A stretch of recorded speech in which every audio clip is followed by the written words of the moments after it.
The Wabag District began building this 60-kilometer road in 2018. It is one of the biggest projects so far, connecting the district's most isolated region of Maramuni on the Enga East Sepik border.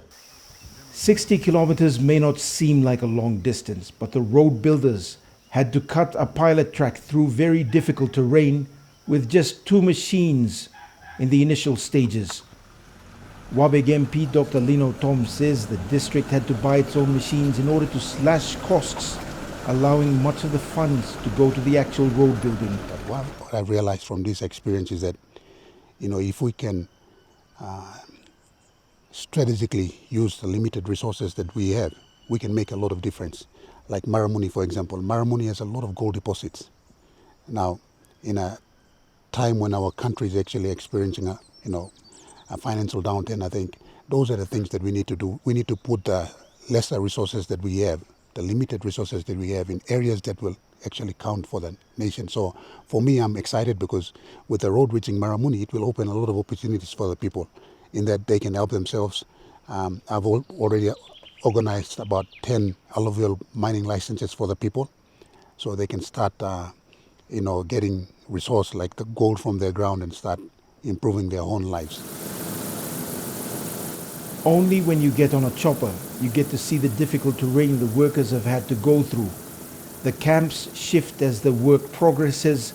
The fuel is trucked every week from Wabag, and there's an ever-present threat of disruption by local tribal conflicts. Behind me is thick jungle, and several kilometers that way is the East Sepik province, and the people, close to 12,000 of them, have lived here for generations without a road connecting to their villages.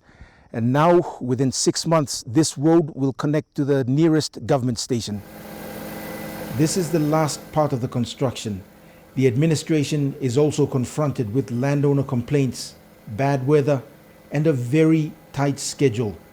They've secured funding from the ADB to build a new health center at the government station, and one of the ADB's requirements is a road connection.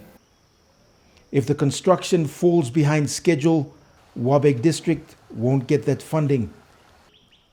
People are realizing that the government can actually they're realizing the importance of government. They realize that when you have good leadership, you can realize changes. And people themselves are actually seeing, like, for example, in Maramuni, it takes them about a week to actually walk to and fro from Maramuni. Now they can just jump on a PMV vehicle, come here, and then just takes them a couple of hours to get to their villages. Now they're realizing that, when government starts doing work in terms of the basic services, it can have the impact, a big impact in the lives of the people. So the road connection has since reduced the cost of goods and services in Maramuni, and those costs are expected to drop further when economic activity picks up. Scott Waide, National MTV News, Wabag.